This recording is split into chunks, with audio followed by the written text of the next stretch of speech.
Open up your brown book, baby. It's for you, it's for us. The fantasies, no one can judge us, no one can judge us. This is for us. Open up your brown book, baby. It's for you.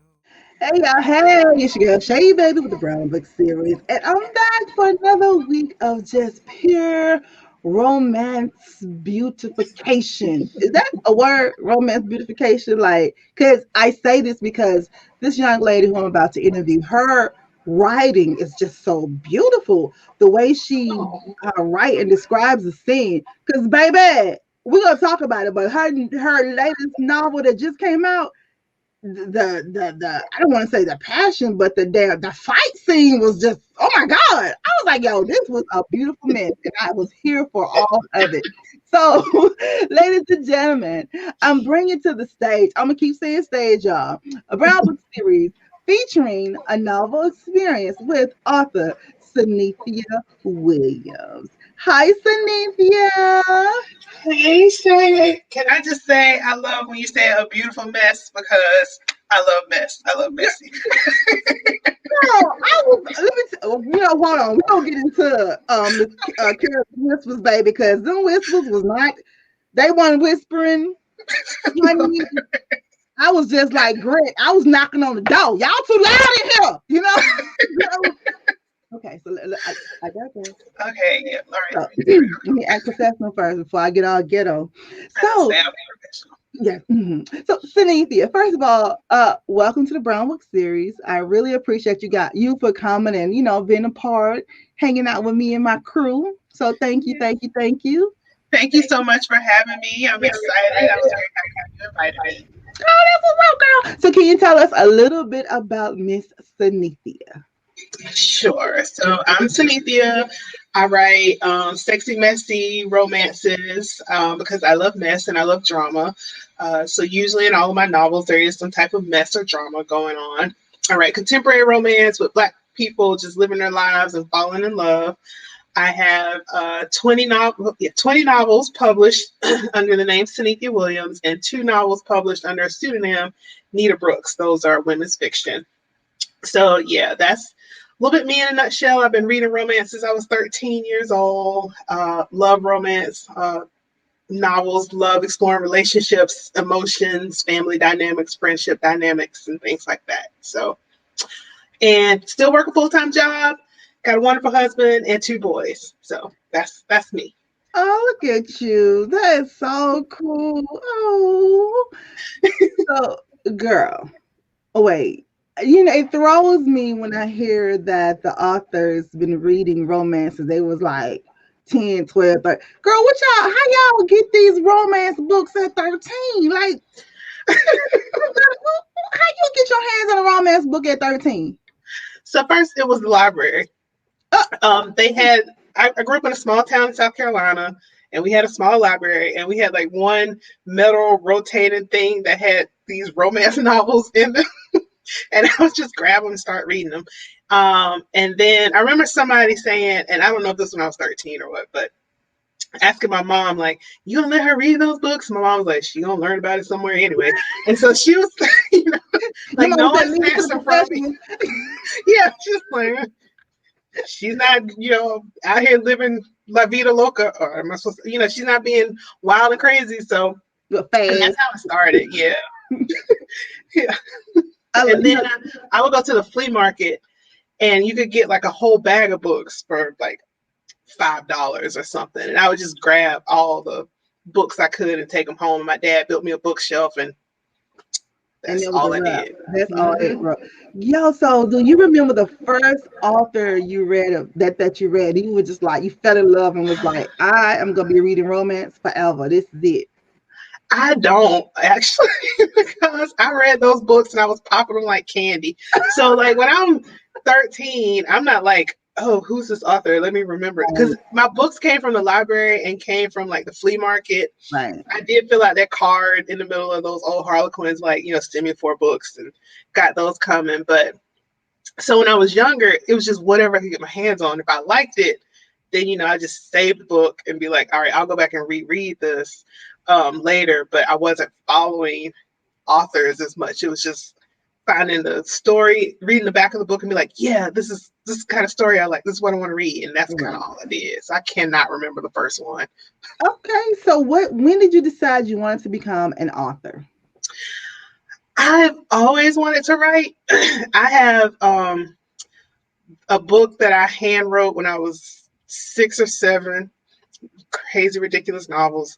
And I have another story I wrote in 5th grade about 2 sisters fighting wildcats called The Day the Bobcats Died or something. So I wrote something like that in 5th grade. You've been writing about people fighting for a long time. For a very long time. I found that book and I was like, wow, Synithia, you really always been into drama. And in high school, I would handwrite. Like, that's the first time I tried to write a novel.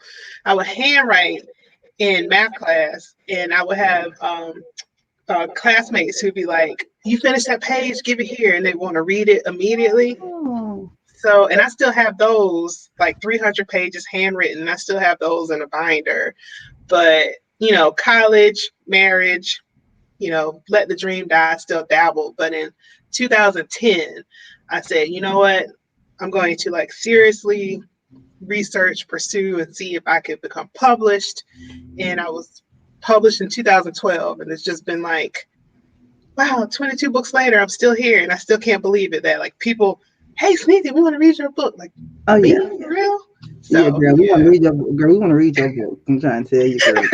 And then, you know, I'm all about the drama. I was like, oh, she my kind of girl. Honey. Yes, I love drama. That is crazy. So how hard was it for you to become published? When I first started in 2010, I think ebooks were really starting to kick off and self-publishing became a whole lot easier. Mm-hmm. And I was researching the different options back then at the time. And I was like, all right, I'm working and my kids are like 2 and 4. So I don't want to take on the full gamut of self-publishing. But I also don't want to take on the full process of looking for an agent, trying to sell to New York, any of that. So I was like, let me go down the middle. And so I looked for direct e-publishing first publishers. And I sent out, you know, my queries or whatnot. And then Crimson Romance, which was new and it was starting out, they were the first ones and they liked my first book. And I published 7 books with Crimson Romance before they were then purchased by Simon & Schuster. And then later they closed the line. So it was, to me, it felt like it was super ridiculously fast. That's why I still, you know, kind of want to pinch myself because I didn't think I would be published that quickly. I didn't think that, you know, people would, you know, take to my books as much. And I still feel brand new, even, you know, 20 books later, I still feel like I'm learning every day, you know, how I want my career to go, what I want to do next, the books I want to write. So it's just amazing. It's a fun ride, but it's amazing that I'm here sometimes. Oh, that's what's fun. Well, speaking of books, Synithia, it brings us to the first segment in the Brown Book series called Name That Book. Well, like, yeah, I know. Where we take either one of the main characters or, you know, a synopsis from the book or a quick little paragraph or something from one of your books, and you have to name that book. Okay. All right. All right. Let's see. It's just, you know, because sometimes we play the game, honey. These authors be like, girl, is that my book? I'd be like, girl, you don't name on it, girl. I know. I'm like, okay, but I understand though, when you write so much, you know, you write so much, and then you guys, it's like y'all be kicking out 6-7 books a year, it seems like sometimes. So you, girl, honey, I commend you guys. Okay. All right. Name that book. Oh, I love this young man right here. Travis Strickland. So that's Forbidden Promises. Yes, Forbidden Promises. Now, girl, hold on before we get to the next book. I said she's so messy. She's so messy, girl. How you know the sister's ex-husband? Yeah. And when I wrote that book, I think I even put it in the acknowledgments or something. I told my sister, like, I promise I'll never marry. yeah, if her and my brother-in-law divorce, I promise I won't marry her. Oh my God. I was just like, how did she go? But I love the way, I'm not gonna give a spoiler because I love the way you brought it all together. It was so Mhm. emotional, and then I was like, girl, these sisters, honey, I don't know, girl, oof, it was a mess. But I loved it though. I'm like, how the hell did she come up with that idea? I don't remember where it sparked. I knew like the whole series I wanted to write like something soapy and messy and I don't know if it was a TV show or radio something. I don't know what I heard, but I was like, what if you fell in love with your sister's ex-husband? Like how would that look? And how would that work? And it's like, I want to write this rich, soapy, black family kind of thing. And so that kind of played into when you read the series, the reason why the sister married the guy in the first place and things kind of fell out the way they did. So yeah, it was just a spark of how can I be messy but still make this work? Girl, let me tell you, so I'm label whole messy queen, honey, because I love it. Where's my tiara? I told you to wear your tiara. Okay? I know. I should have brought it with me. Next time, honey, because you are. Listen, everybody. Synithia is my new messy queen. I just want y'all to know. I will take it. Thank you. I love it. Okay, name that book. Okay. She worked very hard not to roll her eyes again. The volleyball hit him in the side of the head, and a chorus of chuckles came from the various women in the pool. Name that book. Oh, okay. Mm-hmm. A Malibu romance.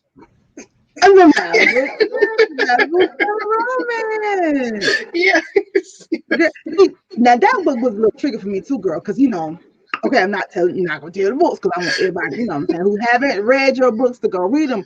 But girl, Julie, right? Yes. I thought, her Raymond had me for a minute because I was like, is she gonna get with Raymond and not get with Dante? Girl, I was just like, honey, because I said, Synithia come with the tricks. So yeah, I had to play the messiness of, the male friend and how does those dynamics work and yes. Over time kind of thing. Yeah, I remember that now. That was the book that final for the reader, and I was like, that book, for real?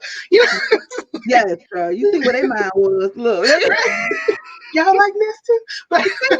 they like that mess. Okay, name that book. Character. Kenyatta Copeland. Oh, yeah, that's the first book I wrote. You Can't Plan Love. Yes, You Can't Plan Love. That was your very first book. What made you come up with this type of what is it? Not scene. What's the word I'm looking for? Storyline, I guess. Yeah. I'm trying to think if I ever told like the history behind that book. Girl, tell it. We here for all of it. All of it. Right. All right. So this is gonna sound like I don't know. It's really funny. Well, to me, it's funny. So as I said, I hand wrote books in high school. So You Can't Plan Love was when I kind of went back to one of the books I hand wrote in high school, and I was messy all along. And it was a similar situation. So she was a veterinarian or something, but it was still the kind of same thing where she was engaged to one guy, but was starting to like another guy. And yeah, but that book was way trashier and messier. You Can't Plan Love. I want to read that version. That was like high school brain being way whatever. And so, but I wanted to try to update it and like make it be like not just a high schooler writing the story, like an adult writing the story. And so that's where it came from. And then as I was writing it, I'm like, some of these side characters, I think I want to write a story for them too. Yeah. Okay, I love it. Okay, last one. Name that book. You're good at this game, girl. Like, honey, I know my books. Yeah. Now you got to stump me. Okay. No. You don't get this one, and we just gonna stop this interview. My proposal sat on your desk for 6 months. Just because you want to play power politics doesn't mean you can't do your job. Oh, yes. That is Careless Whispers. That is Alex Tyson and Elena Robidoux. Yeah. Yes. Girl, that's why I said, girl, you don't get this, honey. We just gonna stop. Right? It's like I need to just take a nap and come back tomorrow. Girl, so Careless Whispers. Oh my God. Well, first of all, congratulations on your new release. It just came out Thank last you. week. Yay! I absolutely love this book. Now, can you tell us a little bit about it without giving too much of a spoiler? Even though I done probably gave a spoiler, honey. All my friends, I done spoiled it for them. I'm sorry. Because they're like, Shay, we're just on chapter 5. I'm like, girl, you need to get to the next chapter. You tripping. Like, girl, Like, quick, keep moving. it's a girl. I love it. So, oh my Thank God, you. it's on an emotional roller coaster. So, can you tell us a little bit about the book? This is a book out of the series that I was looking forward to writing the most, because when I wrote book 1, Forbidden Promises, and I was writing Elena, I knew how she really was. Like, I knew why Elena came across the way she did in Forbidden Promises and even in Scandalous Secrets. Mhm. But the readers don't, because, it's not her book.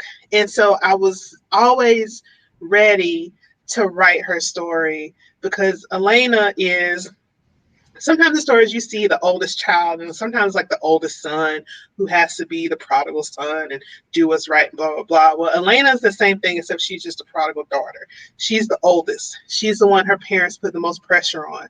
You have to take over the business. You have to be perfect. You have to be smarter, stronger, harder than everybody else in order for us to hand over this huge legacy that we've built and created. And so because she had to do that, and that's all she got from everybody, she built a wall around herself.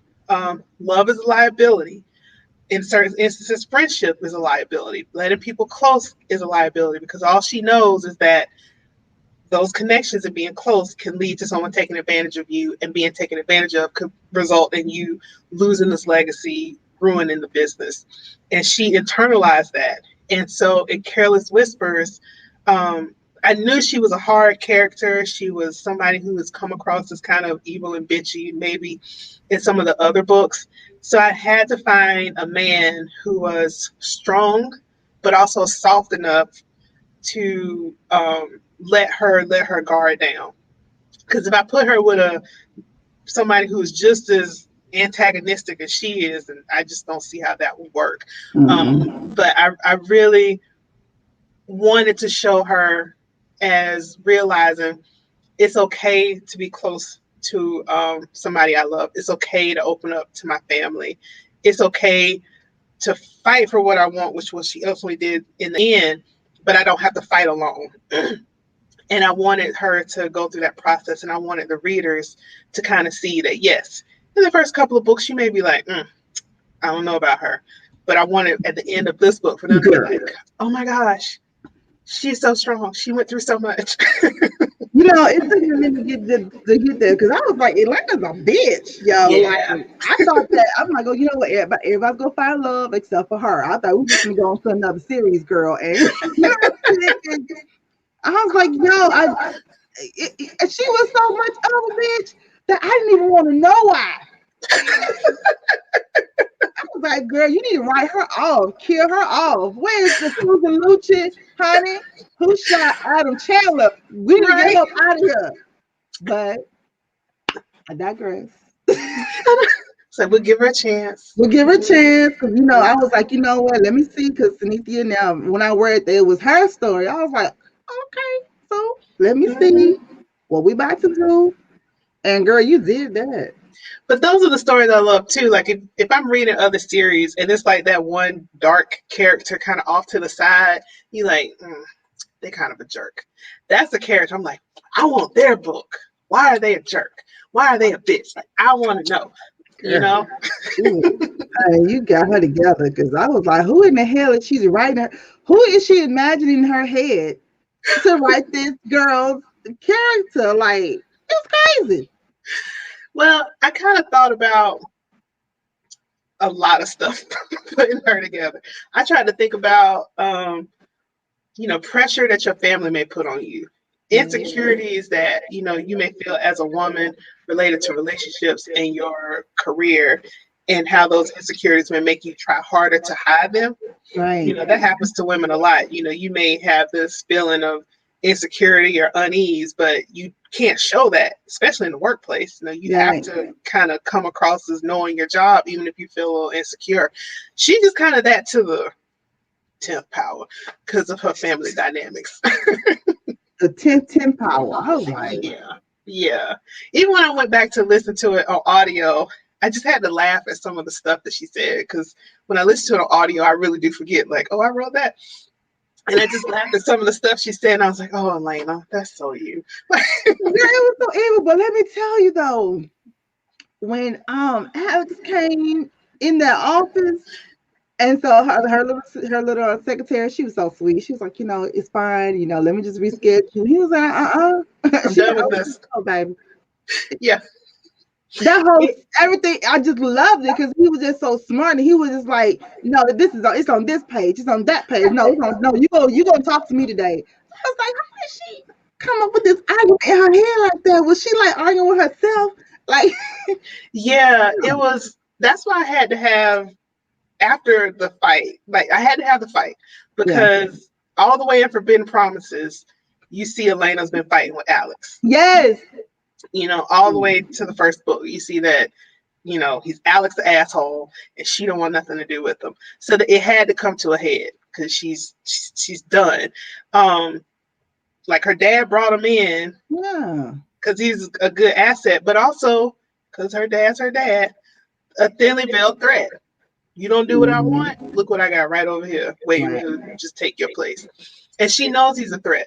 And so she intentionally, because she didn't take the chance to get to know him. Exactly. Right. If she would have let her guard down and gotten to know him, she would have realized he wasn't a threat. But she was too busy being a Robidoux, too busy thinking she had to protect what's hers.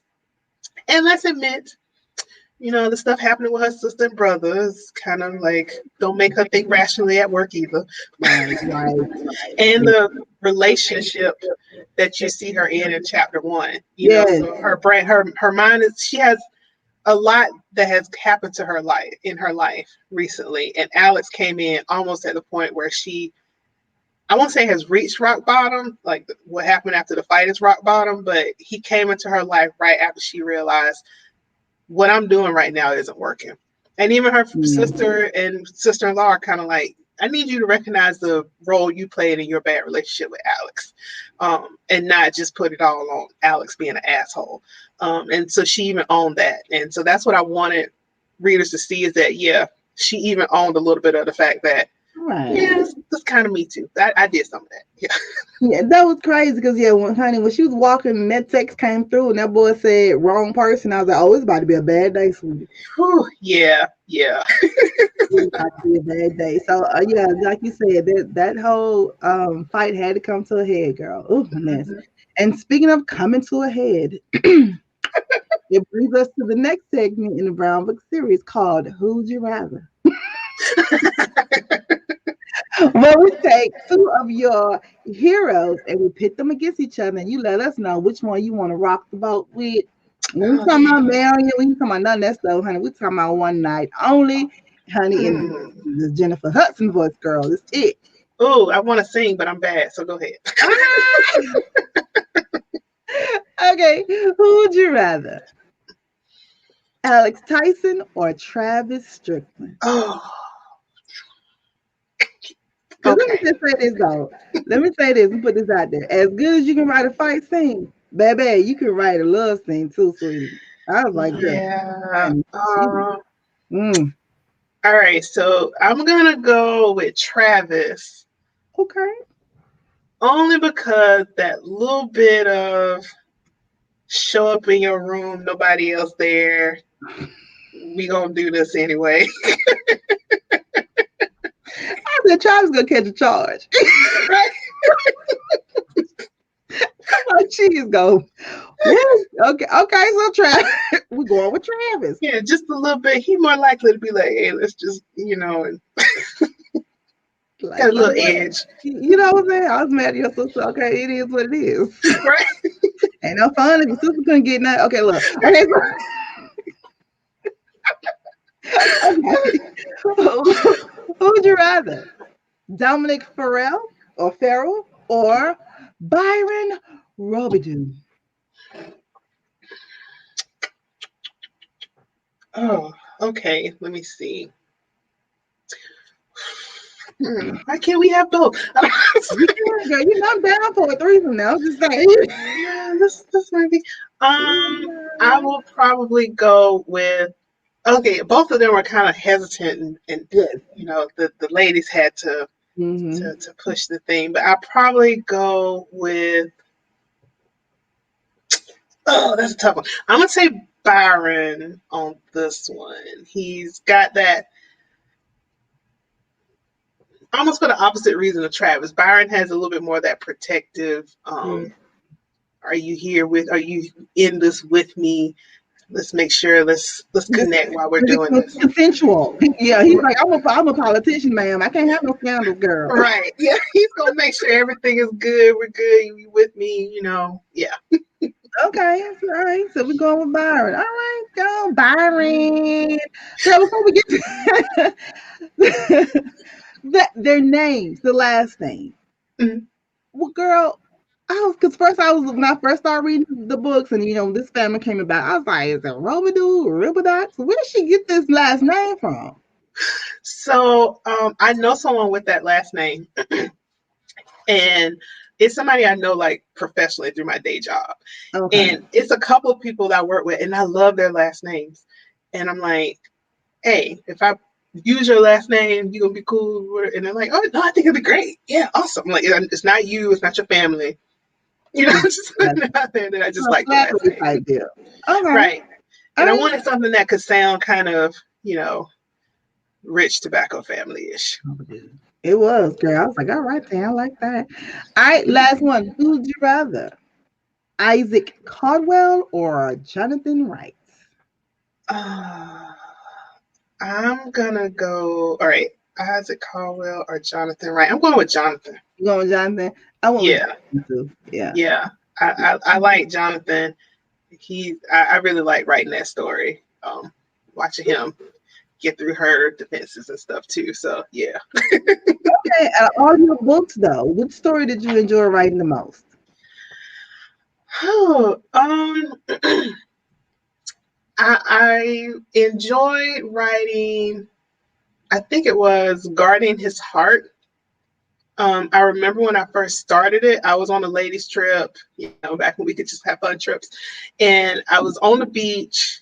Well, I was sitting outside on the patio and the beach in the background and the wind. And I just had fun writing their initial scene of them um, meeting. Yeah, that's the one with the photographer yeah, and I just and their banter and their flirtation, like I just enjoyed that one when I was writing it almost from the start, and their whole relationship.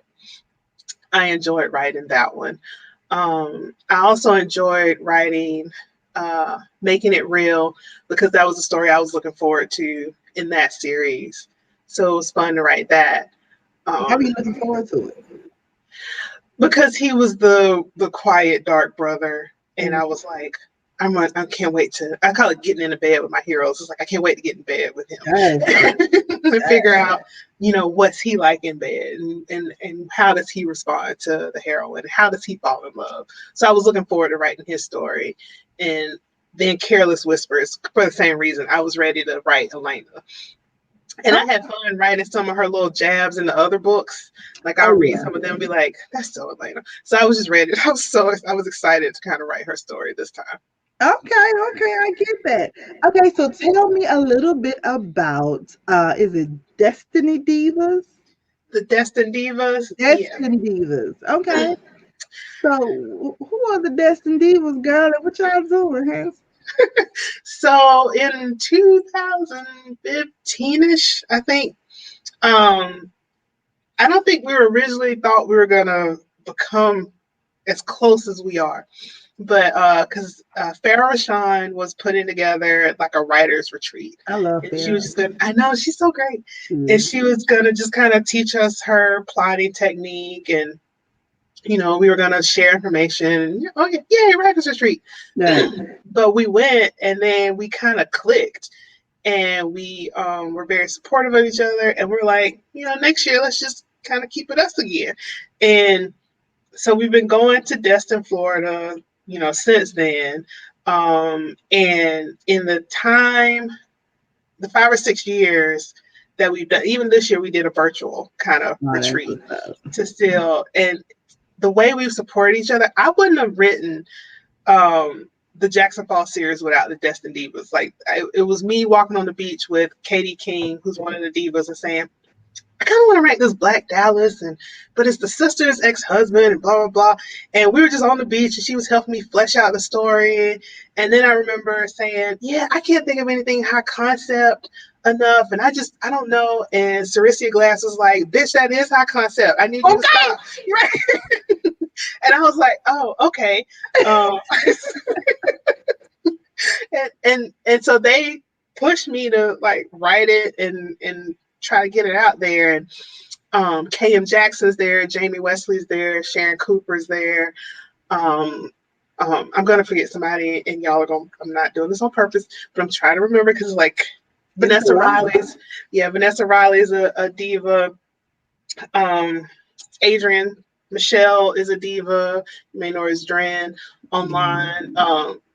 So we meet up, and now we talk. Sharice Hodges, Sharice actually texted me something for a series I'm working on now. Sharice texted me right before this, and I'm like, you're awesome. So we still support each other. Yeah, she is. I love Sharice. I even told her recently, I was like, I can't believe I was fangirling you before, and now we're friends. Oh, go me. How did this happen? Another writer from South Carolina. So if one of the divas, if I didn't say her name just now, my apologies. I'm just trying to do this on the fly. Sharina Harris, she's a diva. Yeah, so we all, Carla Fred, like I can't believe Carla Fred's in the diva group. Deborah Mello, they'll come to me as the time goes on. But yeah, we all, we'll still talk to each other. We still support each other. That's a nice group there. I couldn't believe it when I got the first invite. I was like, for real. I'm gonna buy this plane. I'm gonna go for real before you change your mind. Get write me a book so I can be a diva. I want to talk to Ferrell. I want to be a diva. It's been great. Book so I can be on diva behind the show. Jackie Kelly's a diva. Yeah, I'm gonna keep throwing out names as they pop into my That's slow cool. brain. Yeah, okay. So Synithia Williams is a diva. But girl, who is this Nita Brooks, honey? So Nita Brooks came about. Where she come from? She came about. I was pitching a book, and Kensington Publishing was interested in it, and the editor was like, "Hey, I think this would work better as women's fiction, and so we don't confuse your readers. Would you be willing to like do it under a pseudonym?" And I was like, sure, because I'm one of those. I'll try something once and see how it goes. And I wrote Redesigning Happiness, and it came out under the name Nita Brooks. And Nita is kind of play off of a family nickname, and Brooks is my grandmother's maiden name. And that's how I came up with Nita Brooks. And so I wrote Redesigning Happiness, and then the second book, The Essence of Perfection. And that was like all of 2019 was Nita Brooks releases. Those two books came out in 2019. And at first, the editor I had at the time was like, don't mix the names, keep them separate, don't tell anybody. And then later, like, okay, you can tell people. And then I was like, hey guys, I'm Nita. And then some people were like, I talked to Nita at the RWA conference. And I was like, yeah. I was Clark Kent, Superman, like I had a wig and glasses, like Nita wearing glasses. It was bananas, but it was so much fun, like to laugh at it now. Because I would go up, like Ferrell was talking to somebody, and I was going up, and then Ferrell look again, like, girl, I didn't know that was you. Like, yeah, because I got the wig and the glasses, but yeah. It was bananas. Girl, you just messy boots. You hear me? I love it. Oh, I love that. Yeah, that's the thing with publishing sometimes. they'll say, like, even my new series that I recently signed, I had a publisher. It's like, hey, we want to switch this up and we want to do it as a rom-com and blah blah blah. And I ultimately didn't go with that deal, but you get this, sometimes you'll take an idea to a publisher and they'll be like, I love it, but I'm thinking maybe we could do this and blah blah blah, and then you just decide whether or not it's worth the effort to do the change or whatnot. And so I did. Well, I'm sorry. Tell our readers real quick what a rom-com is. Romantic comedy. Yeah. Okay. Because some of them don't, we be thinking, because sometimes now I'm getting the lingo, and I'm like, right. I've been knowing this for a while, right? I'm like, they be like, what that mean? I'm like, that's why I tell them what it means. They're like, oh, how you know that? No. One of my friends was like, Shay, is that true? I was like, hell yeah. You told me it's true, That's right.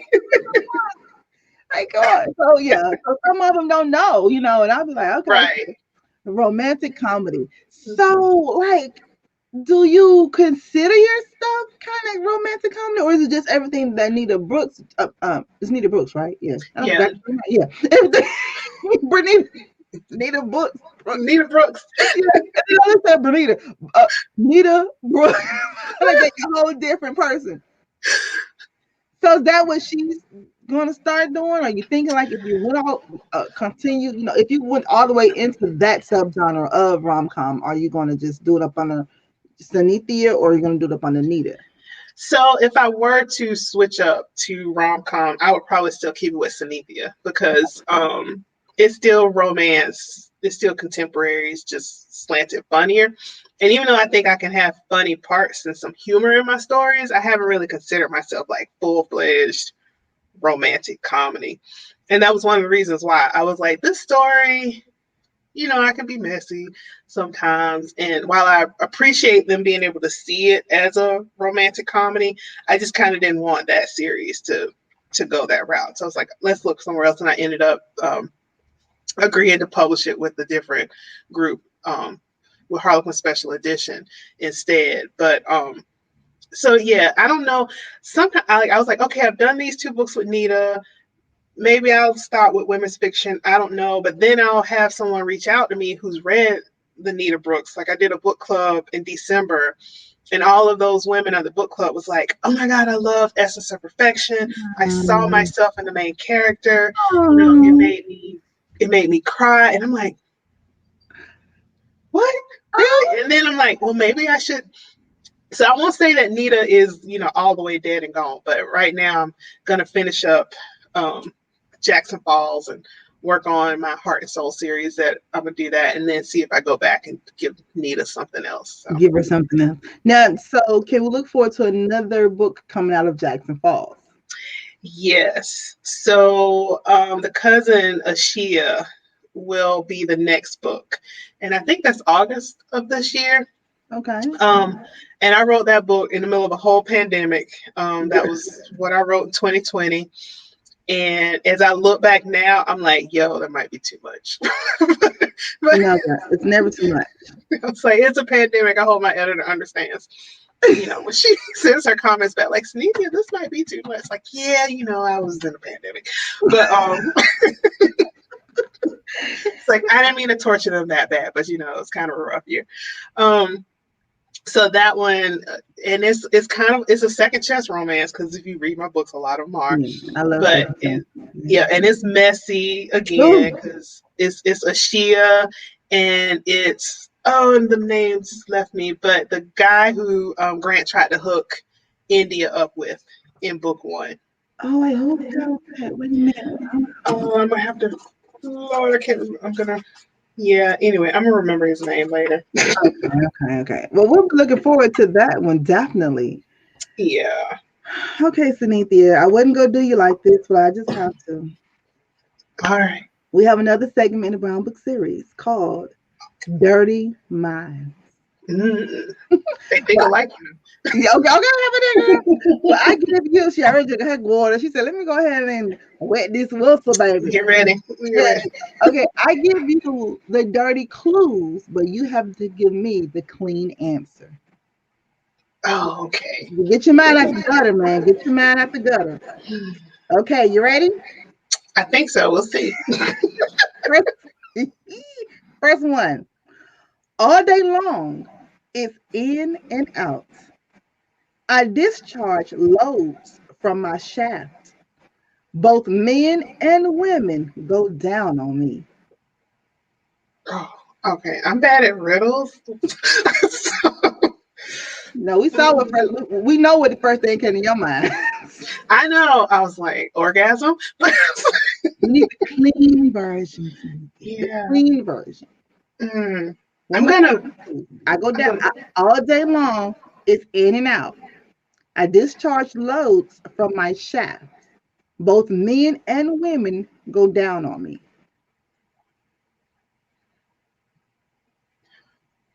She got a dirty. um She can't even get through the dirt. She just like lotion. elevator.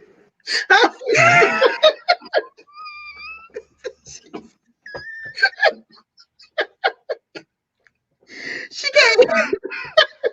She can't even get through the dirt. She's like, man. I was like, it discharges. Lotion comes out. That's a good answer. But no. Okay. One more. Okay. No, two more. I'm gonna give you because we do three now. Okay, you ready? I'm ready. I offer protection. I get the finger 10 times. You use your fingers to get me off. Gloves. Gloves! Yeah! You did that. Yes. Woo. Okay. Last one. You grope for me in the dark.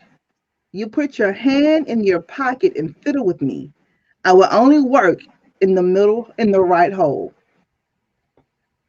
Cell phone. No, but close. Hold on. Let me get one more time. You grope for me in the dark. You put your hand in your pocket and fiddle with me. It will only work in the right hole. Mm. This next one I know is gonna be wrong because I'm thinking coins. That's probably not right. Key. Key. Ah. You was close though, you know. It's the Yeah. whole like, get into the right hole type thing. Keys. I'm Keys. thinking coins in a slot machine. I am so way off. Hey, well, at least you thought that. But you got a dirty mind though. You everything in the beginning, I'm sure, went to just filth. Yeah, I was like, no, we're not feeling with that. Let's take what I reach for at night. I absolutely love it. Okay, Synithia. Uh, we have another segment. We got a lot of Okay. segments, and it's going by so quick. We're almost finished. Oh my God, are you having fun? I know I am. I'm having a great time. This is awesome. Yay. Okay, another segment called Author's Moments. Okay. All right, Author's Moments. And we just ask you questions. And you just try to give us your real honest, honest as you can. Mm-hmm. What's your most urgent priority for the rest of the year? My most urgent priority. So I am hoping to finish my new series. That's like the main one, is to get those books written and taken care of. And outside of just writing, being vaccinated, get my family vaccinated so we could be healthy and kind of get back to semi-normal. Right. And then with my professional career, I'm looking at new professional development opportunities as well. So like those are like my top three things. Okay. She's like, I got some more professional stuff I got going on. Hey, yeah. I'm gonna ask you off camera. What you doing? I need some time. Okay. Author's moments. What are you most grateful for right now in this moment? Oh man, I'm just grateful for having this opportunity, having this life that I'm living. That we got through 2020. That that somebody even wants to hear me talk about my books and is enjoy the stuff that I got up at 5:00 in the morning to finish Careless Whispers. The fact that I'm in a not at home because my husband is like, hey, I'm calling it the pandemic of parks. We're visiting parks, so let's go visit a new park this weekend. And, that's sweet. So it's just kind of like the fact that I got through everything and I'm here and being grateful for even the small stuff that I have. That's what's up. That's what I'm talking about. All right, author's moments. Last one. In being a novelist, what did you learn a little too late? Um, I went into it in 2010 not thinking about the obstacles that are put in place in front of Black authors, right? Like, I was like, I just want to write a book. I'm going to put it out there. And, I got lucky. I say I got lucky. I was telling somebody liked my book. I got published and my career kind of started. And then later, after I was here and in it, that I learned, oh, RWA has some problems they got to work out. These editors who were nice in my face here, they kind of not nice later when you hear the true stories and stuff. And so I think it's you come in excited and happy and thinking, things will work out. But then later I realized, publishing is just like the same crap you deal with in your day job, the same stuff that you have to deal with to survive in a corporate or government environment. Right. It's just switched over to writing. And people think that because you're in publishing that everyone's like, oh, great, happy, yay, because that's the public image. But the same politics you play at a day job is still over on the other side too. And I didn't think about it that way when I first got in. Oh, wow. Yeah. But girl, you know now. I know, and I'm learning to navigate it. And the good thing is too, like with social media and not just, my relationship with the Destin Divas, but the fact that people are talking more, Right. they're putting information out there, they're sharing stories. So now if you're going to research, you're going to get into whether you self-publish, traditional publish, or hybrid, the information's out there that wasn't there in 2010 that can help you make decisions as you move forward. I absolutely love it. Yeah, girl, honey, that mess, honey, it went down, was it Christmas Eve? With the other people, girl, I was like, oh my god. Now, as far as the editors, so you said you realize that the editors, they be one way in your face, another way out of your face. Can you pick your editors, or is it whoever is available to you at the time, or how does that work? So like with traditional publishing, and you pitch to the house, or your agent pitches to a certain editor or whatnot, and so you try to find an editor who's more likely going to align to your stories when you're pitching or putting your stuff out there, and then they buy it. That's usually who you work with. Like if that editor at that house likes your story, that's who you typically work with on that book and on that series. And they may leave and they can come and go. So that's how it works. But I remember early in my career it was a small local RWA retreat. And we did like and everybody was great. I have nothing negative about that retreat. Right. And that's where I got my first agent. Me and her didn't work out, but it did help out. But one of the editors who spoke to us, I later found out, she was later involved in one of the, scandals, and she didn't want books by Black people and blah, blah, blah. And I'm like, well, she was all, yeah, great. We want to see this stuff, at that event. But then later you find out, oh, no, she didn't. She was just. She with the shit. She just was like, she saw the dollar sign. Oh, I can make money off this. Yeah. Right. Yeah. So, but the editors I've worked with who've published my actual books, and especially the ones I'm working with now on Jackson Falls, they're great. Like they love the story. From Forbidden Promise, it was like, oh, I can't wait for Elena's story. And that's what you want. Somebody who loves your story as much as you do, and wants to make the story even better as much as you do. I absolutely love it. Okay, next question. If you were hosting a dinner party and could invite 5 people from any era, who would it be? All right, so it's probably gonna be a lot of dead folks. I would invite Harriet Tubman, right? Because I think she's like, hey, yo, tell me like the true story. Yeah. I would invite Anne Boleyn, because I think even though she lost her head, this girl got this man to change the whole religion of a whole country just for the cat. And I'm like, you need new seminars.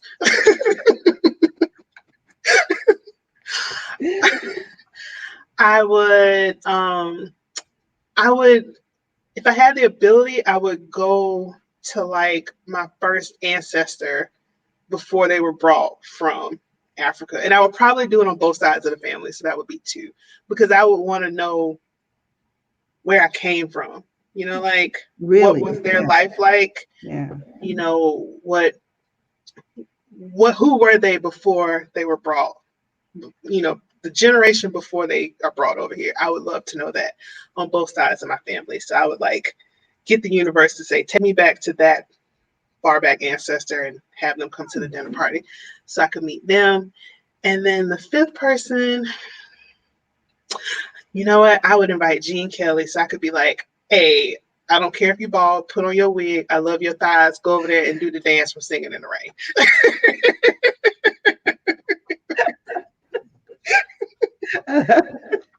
Yes. A mess. I love it. Wait, so is that 5? Let me see. I think that's with my two ancestors. Do you want that to count as two? Yeah. Yeah. That's what's up. I absolutely love that. That is crazy. Oh man, that's crazy. I love it. Okay, before we go and ask our last question of the interview, I just want to say thank you. This went by so freaking fast. Like, oh, I know. Thank you so much for inviting me. This has been awesome. This has been fun. Thank you so much again for coming. So before we ask our last question of the interview, tell everybody where they can go to get Careless Whispers, where they can go and get everything. No, wait, hold on, girl. What's the one with Travis them? The Forbidden. Oh, Forbidden Promises. Yeah. Listen, y'all hit the camera. Y'all see me. If you have not read any book by Synithia, and you just be like, which book should I read? That one right there, baby. Yeah, it's the start of all the mess. It had in there rocking. I'm talking about. She talking about she finished Careless Whispers at 5 in the morning. I did too because I was up all night. But okay, so yes, tell them where they can go to get your website, your social medias, so they can go and get this new book that you just released on last week. Awesome. So go to synithiawilliams.com. So my name, I think, is in the corner, spelled just like that. And synithiawilliams.com/books. Careless Whispers is the first one up there. And then all of my other books are listed on the page. And links to be able to purchase them from wherever you prefer are tied to those books. And you can find me online. I'm active on Twitter and Instagram the most. Both of those are at Synithia W. So just at Synithia W on Twitter or Instagram, and you'll see me. But I will give you a heads up, if you're on Twitter, lately it's been a lot of, K-drama screenshots and squealing about, K-dramas and stuff. So if that, just be prepared. You'll probably get a lot of that on Twitter. And on Instagram, I try to post more recently more about, my thought process, my writing process, and inspirational posts and things like that for my readers. And those are the best places. Go to my website, find me on Instagram or Twitter.